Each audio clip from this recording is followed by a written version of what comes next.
संग्राम में, मानसिक संघर्ष में या भौतिक संघर्ष में, वाद विवाद में आप कभी हारेंगे नहीं। अपने हाथ में हमेशा ब्रह्मास्त्र रखिए, ब्रह्मास्त्र। बड़े का आश्रय लेकर फिर छोटे के चक्कर में नहीं पड़ना। तो ये वेदांत विद्या जो है ये ब्रह्मास्त्र है।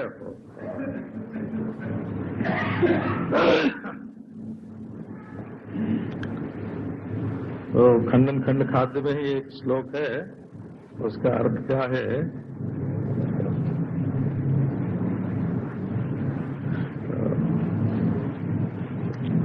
तो उठाओ, तुम अपने हाथ में ये ब्रह्मास्त्र ले लो, उठा लो। इससे तुम्हें विश्व विजय प्राप्त होगा। लेकिन यदि तुम कुछ दूसरा अपने हाथ में लोगे, तुम अपने हाथ में आए हुए हीरे को, चिंतामणि को, अपने हाथ में आए हुए चिंतामणि को तुम फेंक दोगे अपने हाथ से। इससे बड़ा न वेदांतात प्रबलम मानविष्यते, वेदांत से बढ़ करके दूसरा कोई प्रमाण नहीं है, क्योंकि ये अनुभव पर्यवसान है और में कल्पना करनी पड़ती है, विश्वास करना पड़ता है, श्रद्धा करना पड़ता है।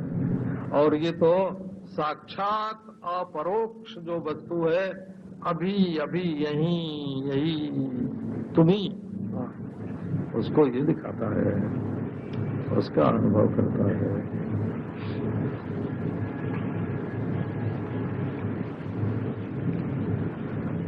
तो अब देखो पूर्णता, देखो पूर्णता।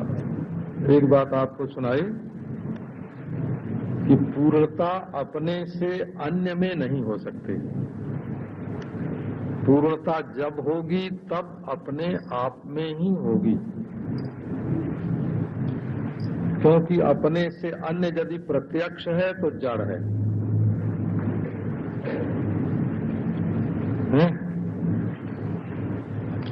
और यदि स्वर्ग आदि में परोक्ष है तो कल्पित है,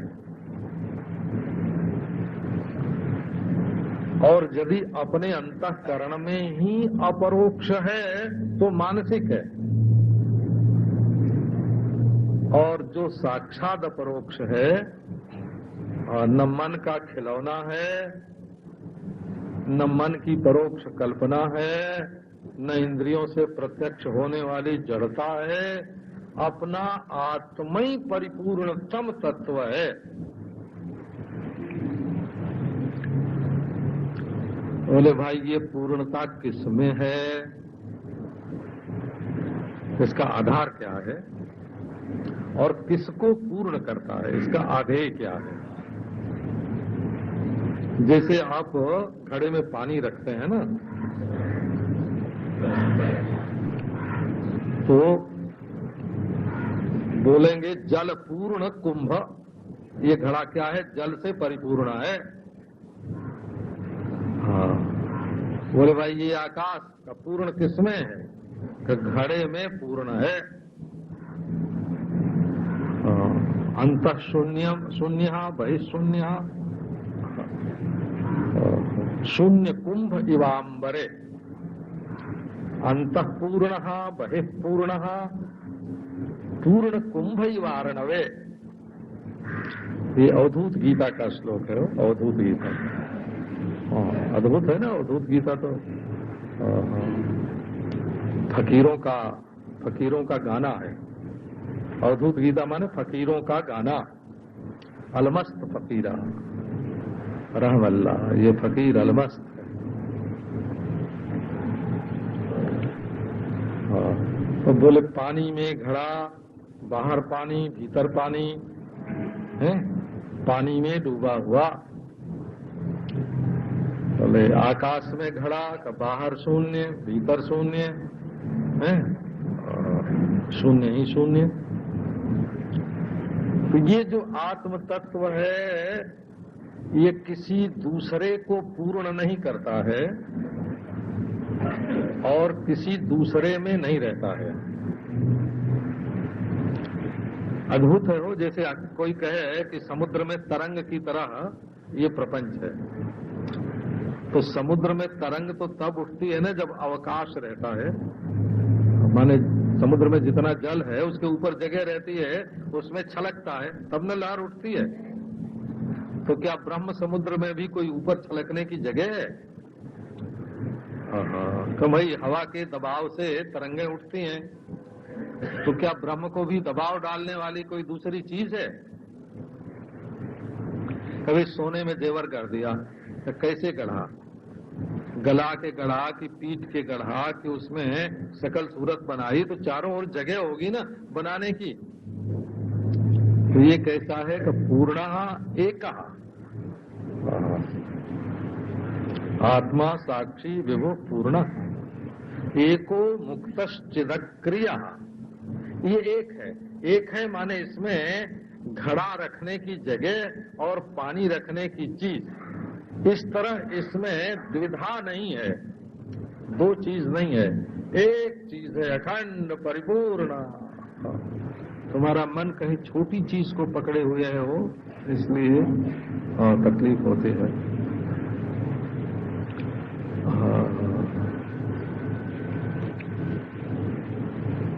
हम सृष्टि को अपने अनुकूल बनाना चाहते हैं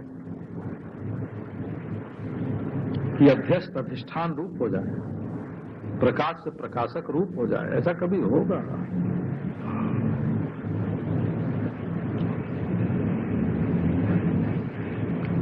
जो कुछ है सो सब अधिष्ठान स्व प्रकाश परमात्मा का स्वरूप है।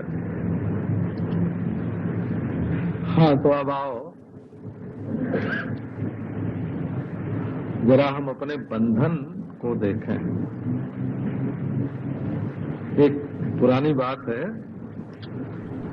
श्री भोले बाबा जी महाराज एक महात्मा रहते थे गंगा किनारे, अनूप शहर में ज्यादा रहते थे, वैसे तो दिल्ली में ऋषिकेश में सब जगह जाते आते रहते।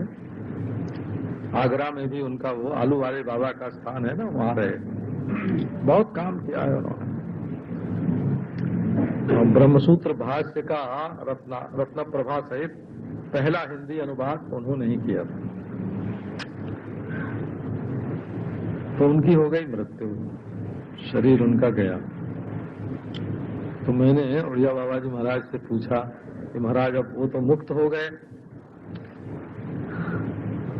तो बाबा बहुत हंसे, बोले देख, जो मुक्त है सो भोले बाबा में भी मुक्त, तुम में भी मुक्त, चिड़िया में भी मुक्त, चींटी में भी मुक्त। जो मुक्त है सो मुक्त, और जो बद्ध है सो बद्ध है। तुम्हारा मैं कहाँ है? बद्ध में तुम्हारा मैं तो तुम बद्ध, और मुक्त में तुम्हारा मैं तो तुम मुक्त। तुम्हारा मैं जो है नित्य शुद्ध बुद्ध मुक्त चिदात्मा में है, कि तुम्हारा मैं देह इंद्रिय अंतःकरण आदि रूप जो प्रपंच है इसमें है। यदि तुम इसको मैं जानते हो तो ये तो बद्ध है, तुम भी बद्ध हो गए। और यदि तुम साक्षात ब्रह्म को अपना मैं जानते हो, तो ब्रह्म रूप से ही मुक्ति होती है। बद्ध मुक्त का भेद नहीं होता है। ये बात जरा थोड़े से लोगों के ध्यान में आवे। जो ऐसा मानता है कि मैं मुक्त हूं और दूसरे बद्ध हैं, वो तो मुक्त ही नहीं है, मुक्ताभास है। जो अपने को मुक्त जानता है वो सबको मुक्त जानता है, और जो अपने को बद्ध जानता है वो सबको बद्ध जानता है। और जो अपने को मुक्त और दूसरे को बद्ध जानता है वो भ्रांत है, भ्रांत। ये तो एक चीज है, मुक्ति जो है वो एक वस्तु है, वो अपना स्वरूप है। एको मुक्तश्चिदक्रियः। अब आओ आपको मुक्त की बात सुना।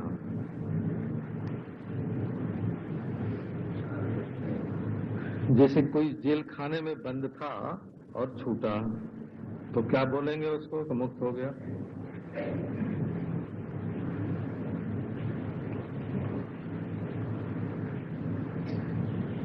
तो जेल खाने से ये जब बैल ज्यादा भागते हैं ना, तो एक बैल को दूसरे बैल के साथ बांध देते हैं और जोड़ देते हैं, और बंधन हो गया ना। अब वो मुक्त बैल जहां दूसरे के साथ जुड़ा, वहां दोनों बद्ध हो गए, दोनों बद्ध हो गए। दोनों अलग अलग हैं तो दोनों मुक्त हैं, और जब दोनों आपस में बंध गए तो दोनों बद्ध हो गए। वो मुक्त की बात देखो। चारवाक लोग तो ऐसा मानते हैं कि शरीर का छूट जाना ही मुक्ति है, न पहले आत्मा है न बाद में आत्मा है, आत्मा नाम की तो कोई चीज नहीं। आजकल ज्यादातर जो बच्चे हैं वो नरक स्वर्ग पुनर्जन्म ये सब नहीं मानते, आत्मा अनात्मा की चर्चा नहीं करते। वो चारवाक मुक्ति उसको बोलते हैं।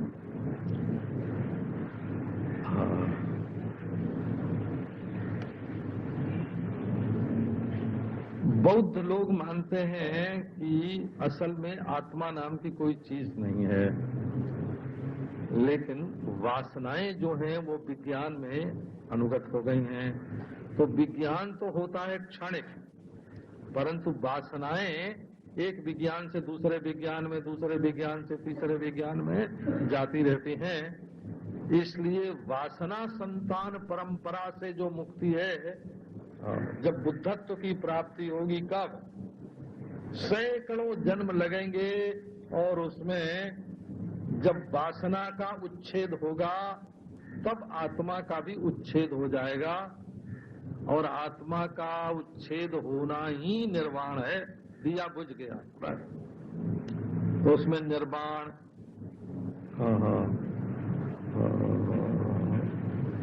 महानिर्वाण, परिनिर्वाण, अति निर्वाण, निर्वाण के 4 भेद मानते हैं। जैन लोग कहते हैं कि राम राम, ये क्या? अपने आप का न होना मुक्ति है, उच्छेद हो जाना मुक्ति है। किसकी मुक्ति है? इसलिए मुक्ति दशा में आत्मा रहता है, उसका उच्छेद नहीं होता। जैन लोग चारवाकों का भी खंडन करते हैं और बौद्धों का भी खंडन करते हैं। उनके ग्रंथों में आत्मसत्ता की सिद्धि के लिए बड़ी बड़ी युक्ति, बड़े बड़े प्रमाण दिए हुए हैं।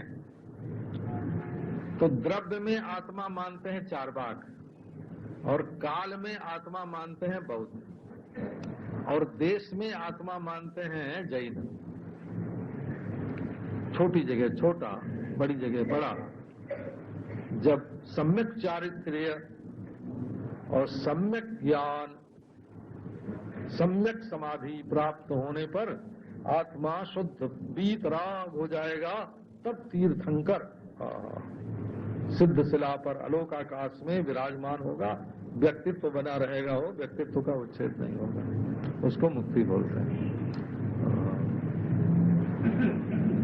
तो चारवाक की तो मुक्ति है मृत्यु, और बौद्ध की मृत्यु है वासना के उच्छेद सहित जीव की मृत्यु, और जैन की मुक्ति है व्यक्तित्व सहित निर्मल वीतराग के रूप में विराजमान होना।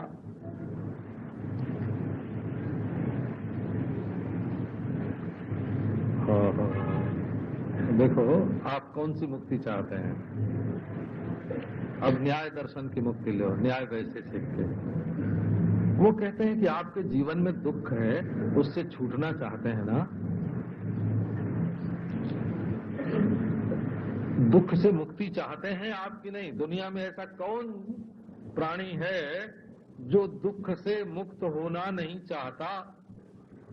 तो मुक्ति सब चाहते हैं, अच्छा, तो ये दुख क्यों है? तो भाई जन्म होगा, शरीरधारी होंगे तो दुख तो होगा ही होगा। कभी जन्म क्यों होता है?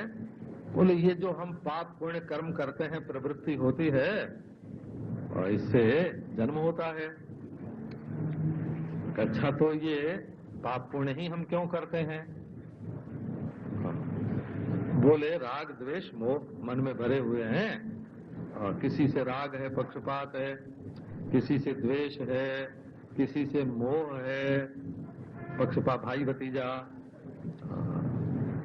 राग बस गलत काम करते हैं, तीन ही दोष हैं, कुल दोष तीन ही हैं। न्याय वैशेषिक दर्शन में 3 दोष हैं कुल। राग बस हम गलत काम करते हैं, द्वेष बस गलत काम करते हैं, और मोह बस गलत काम करते हैं। अच्छा, अब इससे फिर गलत काम हुआ तो उससे जन्म हुआ, और जन्म हुआ तो दुख हुआ। तो मन में राग द्वेष मोह नहीं होना चाहिए। कि ये कैसे होता है? कि ये होता है मिथ्या ज्ञान से। दुख, जन्म, प्रवृत्ति, दोष, मिथ्या ज्ञान, ये 5 पदार्थ हैं। वो इन 5 की जब निवृत्ति हो जाती है, मिथ्या ज्ञान की जब निवृत्ति हो जाती है, तब आत्मा को निःश्रेयस का अनुभव होता है।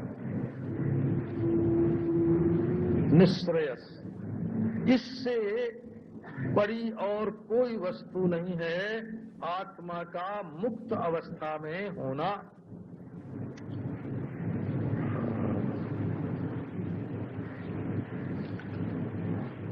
सांख्य योग मानते हैं कि ये प्रकृति और प्राकृत तो होता जाता ही रहता है।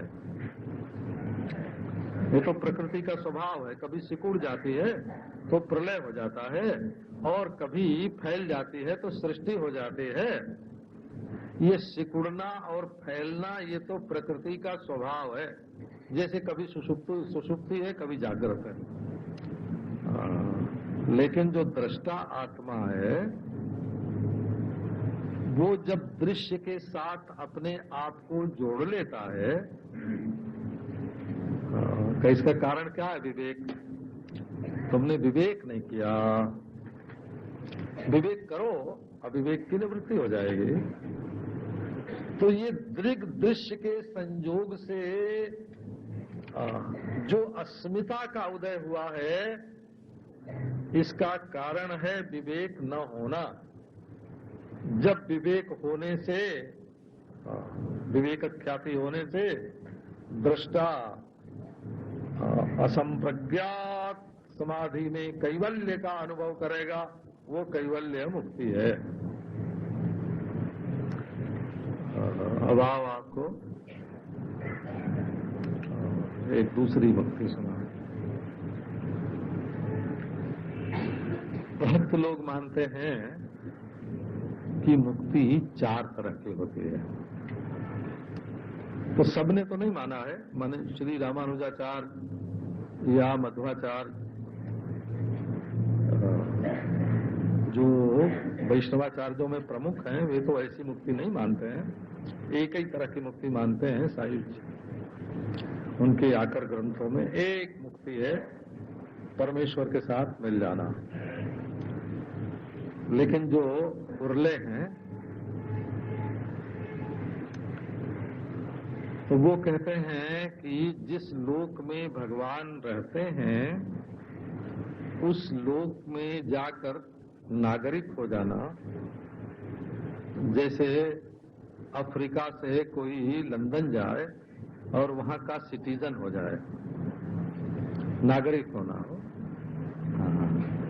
तो यहाँ से कोई भगवान के धाम में जाए और वहां का नागरिक बन जाए, तो उसको सालोक्य मुक्ति बोलते हैं। सालोक्य।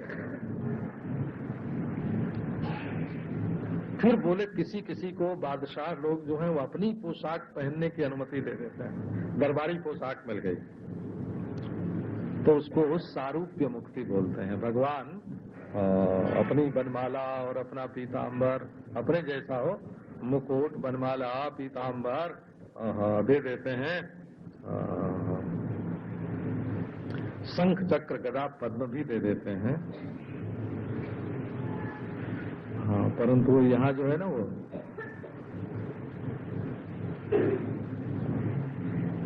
लक्ष्मी है, अपनी घरवाली किसी को नहीं देते हैं। और जो भृगुपाद चिन्ह है वो भी किसी को नहीं देते हैं। भाई ये तो ब्राह्मण के चरणों की धूल लगी है और इसी से तो मैं विष्णु बना हूं, मैं ये छोड़ने वाला नहीं। तो दो चीज नहीं देते हैं। हाँ, और सारी पोशाक, अपना मुकुट भी, बनमाला भी, पीताम्बर भी, शंख चक्र गदा भी सब दे देते हैं। इसको सारूप्य मुक्ति बोलते हैं वैष्णव लोग। अब बोले भाई किसी को और एक मुक्ति मिलती है कि हर समय सामने रहे, पास रहे। कोई बनमाला होके, बनमाला के फूल में एक फूल बन के गले में पड़ गया है ना, कोई भंवरा बन के उनके मुंह के आसपास, और जब पानी पिलाने की सेवा आई तो झट और सखी बन के, सेविका बन के एक गिलास पानी लेके भगवान के सामने आ गए। उनको पांव दबाने को मिलता है, पानी पिलाने को मिलता है। इसको सामीप्य मुक्ति बोलते हैं। वो सामीप्य, तो सालोक्य, सारूप्य, सामीप्य, इन तीन मुक्तियों को तो हमारे श्री रामानुजाचार्य आदि भी मुक्ति नहीं बोलते हैं, परंतु सायुज्य, सायुज्य माने भगवान में मिल जाना, भगवान से एक हो जाना। इसको निम्बार्क, रामानुज, मध्व,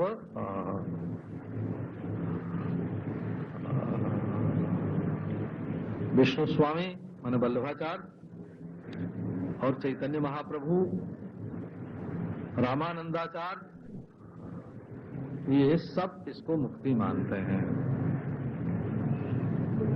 ये सायुज्य मुक्ति है। भागवत में इन मुक्तियों का उल्लेख है बोला। एक तरह की और मुक्ति बताई है भागवत में, उसको सारष्टी मुक्ति बोलते हैं। सारष्टी माने जैसे अधिकारी पुरुष बना देना, राज्यपाल बना दिया, और राष्ट्रपति होता है एक और प्रांत प्रांत के राज्यपाल होते हैं। तो भगवान किसी ब्रह्मांड में किसी जीव को ब्रह्मा बना देते हैं, अधिकार दे देते हैं, किसी जीव को रुद्र बना देते हैं। तो वो सारष्टी मुक्ति उसको बोलते हैं, अधिकार प्रदान। अब देखो, शैव जो कश्मीरी शैव हैं, हम उन्हीं को शैव बोलते हैं, क्योंकि और शैव जो हैं वो तो वैष्णवों के समान ही हैं। जैसे ये शिव को, विष्णु को परम तत्व मानते हैं, वैसे वो शिव को परम तत्व मानते हैं, वैसे ही भक्ति भाव मानते हैं, वैसे ही समर्पण मानते हैं, वैसी उपासना मानते हैं।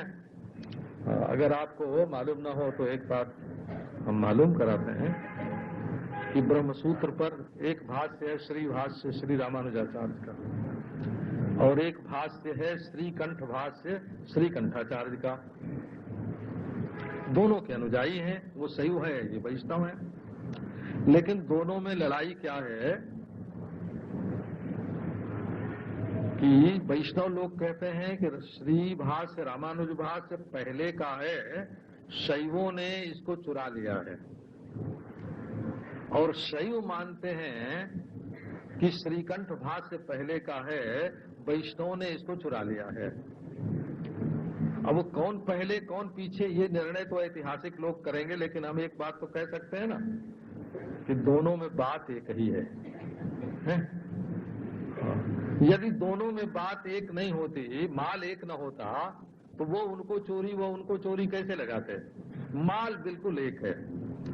तो ये शिव नाम में और विष्णु नाम में फर्क होता है, उनके तत्व में फर्क नहीं होता है।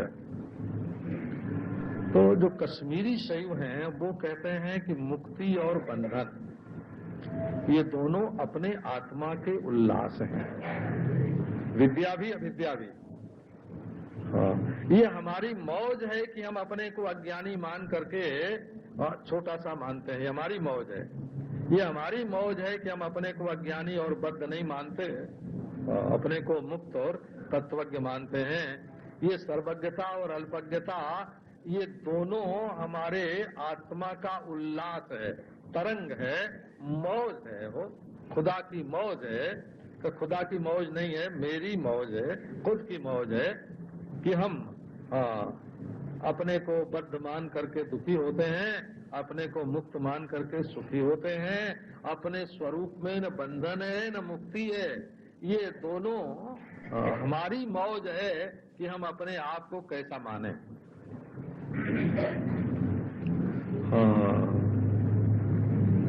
ये है। अच्छा जी,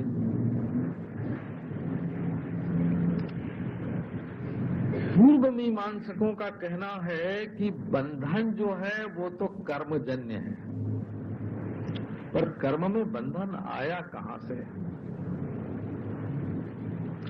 तो ये जो हम काम्य कर्म करते हैं, सकाम कर्म,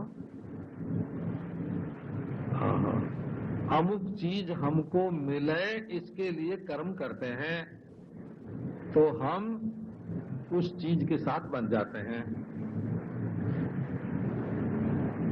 यदि हम निष्काम कर्म करें तो निष्काम कर्म कौन सा होगा? बोले नित्य कर्म है, संध्या वंदन, कामना न हो कोई, संध्या वंदन हो, गायत्री का जप हो, अग्निहोत्र होए। तो फिर एक प्रश्न ब्रह्मसूत्र में ये भी उठाया है कि पत्नी मर जाएगी तब अग्निहोत्र कहां से होगा? पत्नी मरने पर अग्निहोत्र नहीं हो सकता। तो बोले ठीक है, अग्निहोत्र नहीं होगा, जप तो होगा ना। तो नित्य कर्म होवे, तो इससे जो कर्म पहले के किए हुए हैं उनका तो भोग से नाश हो जाएगा, और निष्काम नित्य कर्म करने से, निष्काम कर्म करने से आगे के लिए वासना की, संस्कार की उत्पत्ति नहीं होगी। और जो नित्य कर्म है वो प्रत्यवाय को निवृत्त होने से आगे के लिए वासना उत्पन्न नहीं होना, फिर आत्मा बोले मुक्त ही मुक्त है। प्रपंच संबंध विलयो मोक्षा, फिर प्रपंच से आपका कोई संबंध नहीं रहेगा। ये संबंध ही, असल में संबंध ही बंधन है। तो वासना छोड़ के आगे का बंधन काटो। वासना छोड़ के और भोग से पिछले बंधन को क्षीण कर दो, और जो अब गलती होती हो उसको नित्य कर्म से प्रत्यवाय की उत्पत्ति रोक दो। प्रत्यवाय की उत्पत्ति रोक दो, आगे के लिए कर्म मत बनाओ, और जो पहले के किए हैं उनको भोग से चपित कर दो, मुक्ति हो गई।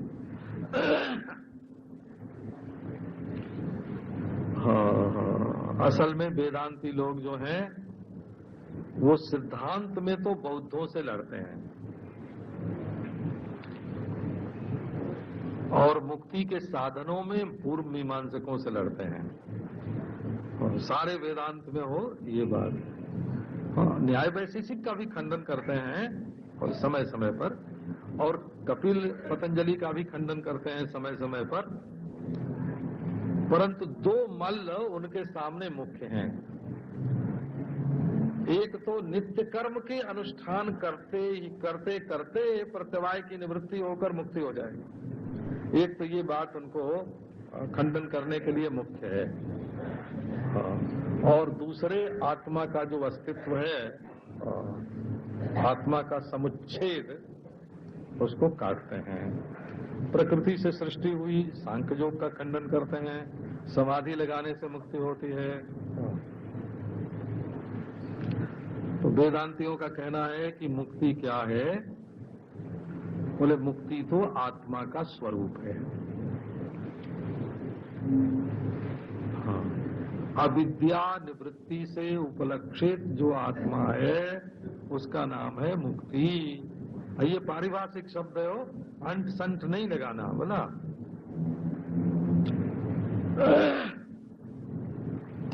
जब तक अविद्या है तब तक अपने ही आत्मा का नाम रख लेते हैं बद्ध, और जब अविद्या की निवृत्ति हो जाती है तो उस निवृत्ति का जो अधिष्ठान है उसका नाम है मुक्त। लो, माने बेवकूफी का नाम है बंधन और समझदारी का नाम है मुक्ति। किसकी समझदारी का? अपने आप की। का आखिर भाई अपने आप को तो हम समझते ही हैं कि हम मोहन हैं, हम सोहन हैं, हम पिंगू हैं, हम टिंगू हैं, अपने आप को तो समझते ही हैं। बोले ऐसा समझना नहीं, खास तरह का समझना। का वो क्या समझना?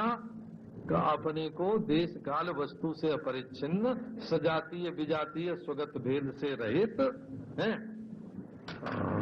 परिच्छेद सामान्य के अत्यंताभाव से उपलक्षित ब्रह्म के रूप में अपने को जानना, ये अविद्या की निवृत्ति से उपलक्षित, विद्या की उपस्थिति नहीं, विद्या की उपस्थिति नहीं हो तो उपस्थित तो कभी नहीं रहती है। अविद्या की निवृत्ति से उपलक्षित जो आत्मा का स्वरूप है उसका नाम है मुक्ति। मुक्ति कभी होती नहीं है, मुक्ति पैदा नहीं होती है। मुक्ति उधार नहीं ली जाती है किसी से, मुक्ति बनाई नहीं जाती, मुक्ति उधार नहीं ली जाती। अपने मुक्त आत्मा में कोई मैल नहीं लगी है जो उसको धोया जाए। अपने आत्मा को पकाने पर वो मुक्त हो जाता है, सो नहीं है। कोई मैल नहीं लगी है कि उसको छुड़ा दिया जाए। तो ये आपको सुनाया। ये जो बच्चे लोग हैं ना, कहीं व्याख्यान सुन आते हैं, आओ हम तुमको मुक्त करते हैं, वो मुक्त नहीं करेंगे। तुमको पिंजरे में डाल के, है ना, कोई चिड़िया को बुलावे कि हे चिड़िया कहीं आओ, कहाँ लो हमारे हाथ में चारा है खाओ, हम तुमको मुक्त कर देंगे, तो वो मुक्त नहीं करेगा, चिड़िया को पकड़ के पिंजरे में डाल देगा। बोला ये मुक्ति किसी की दी हुई नहीं होती है, हो किसी की दी हुई नहीं होती है, पैदा की हुई नहीं होती है, किसी को पका के नहीं होती है, विकार्य, कोई संस्कार करने से नहीं होती है। मुक्ति न उत्पाद्य है, न आप्य है, न संस्कार्य है, न विकार्य है, और ये मुक्ति कभी टूटती है का नहीं। ये ईसावास्य उपनिषद के भाष्य के प्रारंभ में ही ये बात कही हुई है, लेकिन समझ में तो बहुत देर से आता है। जैसे घड़ा बनाते हैं वैसे मुक्ति को बनावेंगे क्या? पैदा करने की चीज मुक्ति नहीं है, वो तो अपना स्वरूप है। अच्छा तो अपने घर में ना हो तो दूसरे के घर से मांग के लाते हैं। हमारा बाजरे की रोटी खाने का मन होता है तो श्याम जी भाई के घर से मंगा लेते हैं, नहीं है हमारे घर में, मंगा लिया।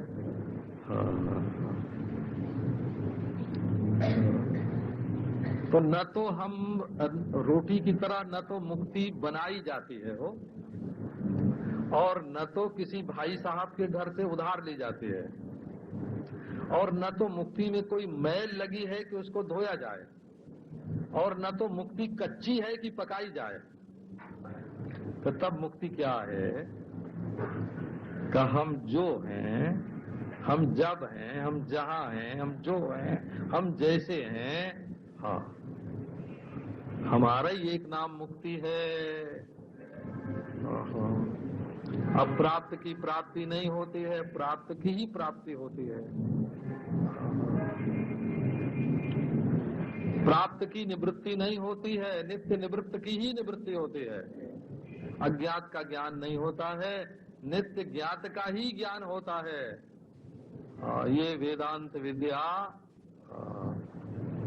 कोई मेहनत मजदूरी की विद्या नहीं है, ये स्वतः सिद्ध स्वतः प्राप्त विद्या है। ऐसा मुक्त कौन है कि आप, हम जानते हैं आप अपना मंगरू, खिदारू, खचेरू कुछ नाम रख सकते हैं, टिंगू पिंगू आप अपना नाम बता सकते हैं। हाँ, लेकिन आप वेदांत शास्त्र की बात मान के, हमारी बात मान के, हमारे भाई की बात मान के अपने को मुक्त नहीं मान सकते। क्यों? कई इतने जोर से दुनिया को पकड़ के बैठे हुए हैं। आपका नाम मोहन कैसे हो गया? आपका नाम मुक्त क्यों नहीं है?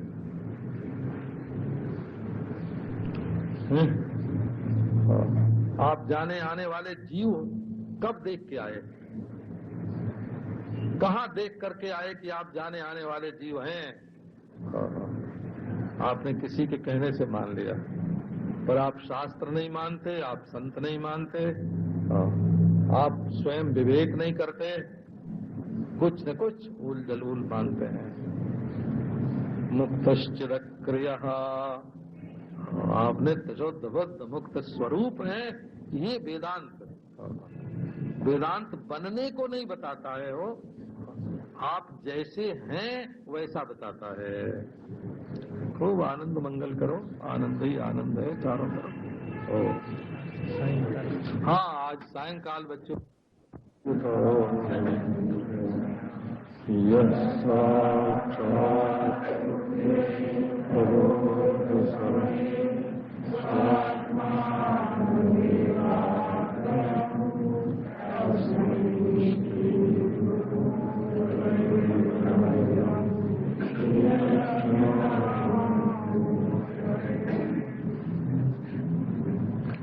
भक्ति श्रद्धैकमूला विरहित विषया बोधमूलम विरक्ति दिध्यासा लक्षितेऽर्थे श्रवण मननजा संप्रसूते समाधि ज्ञानाभ्यास प्रधाना घनरतिरुदिता हन्त्य विद्या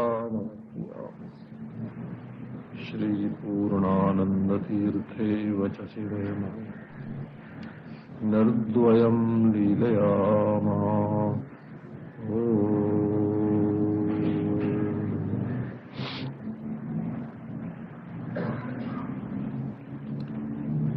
एको मुक्तश्चिदक्रियः,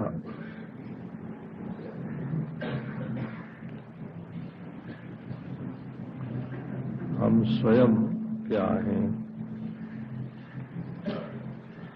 बोले चित्त है, चित्त।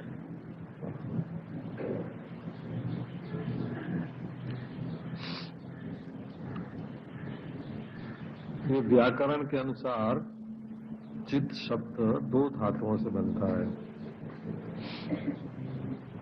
एक ची चयने, चिनोती, चिनुते, जो चुनता है, चयन करता है। ये घड़ा है, ये कपड़ा है, ये अच्छा है, ये बुरा है, फिर उनको चुन के अपने अंदर रख लेता है। फिर घड़ा दिखेगा तो उसको पहचानेगा, फिर कपड़ा देखेगा तो उसको पहचानेगा। और संस्कार जमा कर लेता है तो सपने में घड़ा देखेगा, जागृत में घड़े की याद आवेगी, बाहर घड़ा देखेगा तो पहचान लेगा, घड़ा न होने पर भी घड़े की याद कर सकेगा। इसको बोलते हैं चिनोती, चिनुते, चयन करता है।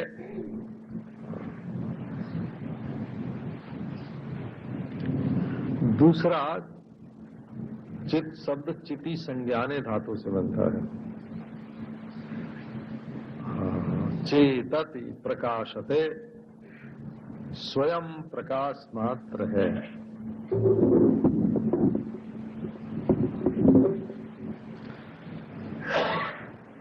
हमको तो और पीछे हटना पड़ेगा भाई।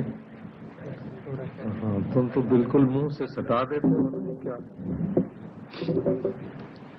तुम्हारे लाउड स्पीकर में ताकत नहीं है, बिल्कुल शक्तिहीन लाउड स्पीकर।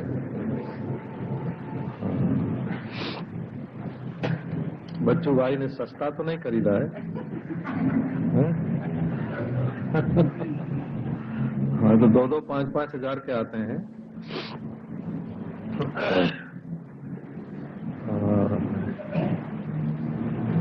तो चिनुते इति चित्, चेतति इति चित्। चेतति स्वयं प्रकाशते।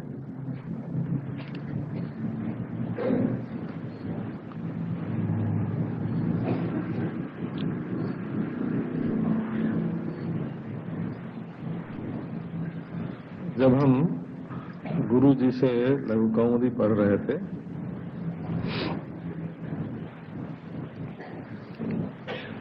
तो उन्होंने बताया कि ये सांस एक बार बाहर क्यों आती है और भीतर क्यों जाती है।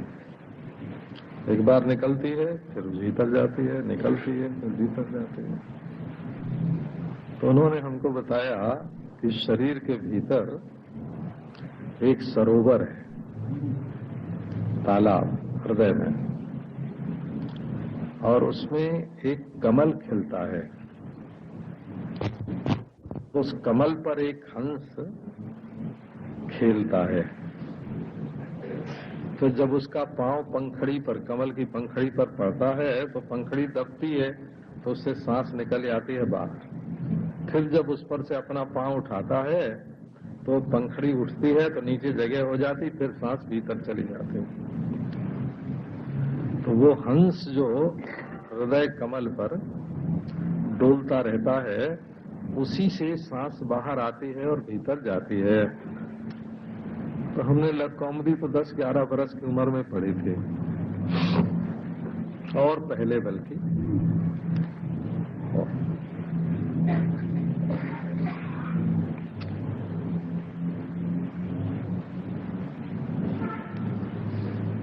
तो छांदोग्य उपनिषद जब पढ़ा बड़े होने पर, तो उसमें दहर विद्या का प्रसंग आया। दहर विद्या ही बोलते हैं उसको। जोगी अरविंद ने तो उसका बड़ा भारी विस्तार किया है। वो कहते हैं कि सद विद्या या भूम विद्या छांदोग्य उपनिषद का मुख्य प्रतिपाद्य नहीं है, दहर विद्या ही मुख्य प्रतिपाद्य है। दहरम पुंडरीकम बेस्मा, हृदय में एक अवकाश है, और तत्र ऐरम मदीयम सरह, वहां एक सरस्वती का निवास स्थान सरोवर है। उसमें एक पुंडरीक है, कमल है, उस पर आत्मा का निवास है, चित वस्तु वहां। तो उसको बोलते हैं सरस्वती। सरस है ना, हृदय में सरोवर हुआ, सरस हुआ, वहां से वो बाग धारा, रस धारा प्रवाहित होके और कंठ, तालु आदि स्थानों से फिर प्रकट होती है। चित्त, हम शब्द के द्वारा अपने भाव को बाहर प्रकट करते हैं, और शब्द के द्वारा बाहर के भाव को भीतर ग्रहण करते हैं। जैसे श्वास प्रश्वास बाहर और भीतर है, इसी प्रकार चेतना का ग्रहण भी भीतर से बाहर और बाहर से भीतर होता है। ये सरस्वती, तो इसका मूल रूप जो है वो तो है मूलाधार में, शरीर के भीतर। वहां से स्वाधिष्ठान में, फिर मणिपूरक में, फिर अनाहत में, फिर विशुद्ध में आकर के ये वाणी के द्वारा प्रकट